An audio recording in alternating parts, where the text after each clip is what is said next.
Infinitive chapter শেষ করো মাত্র 2 মিনিটে। দেখে নাও, টু ওয়ার্ক, এটা টু তারপরে ভার্বের 1 নম্বর ফর্ম, এটা একটা ইনফিনিটিভ, এটা নন ফাইনাইট ভার্ব, এটা ভার্বের মতো নয়, বাকি সব রকম ভাবে কাজ করে, নাউনের মতন কাজ করছে। টু ওয়ার্ক ইজ মাই হবি সাবজেক্টের মতন কাজ করছে, মানে হচ্ছে নাউনের মতো করে কাজ করছে।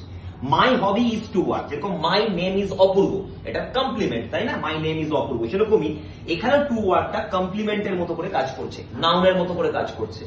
I love to work, subject verb object, object একমাত্র নাউন হয়, তাহলে ইনফিনিটিভটাও আমাদের নাউনের মতো করে কাজ করছে। I love to be working now. Sir to be working কখন বসলো? দেখো, যখনই আমরা বলবো এখন করছে মানে নাও, সেক্ষেত্রে আমরা টু প্লাস বি প্লাস ভার্বের আইএনজি ফর্ম করে কন্টিনিউয়াস ইনফিনিটিভ ব্যবহার করতে পারি। নেক্সট হচ্ছে I love to have been working for 2 hours.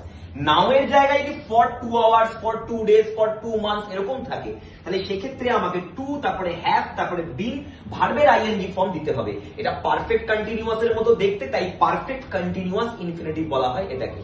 লাস্টেরটা হচ্ছে সব থেকে মজার।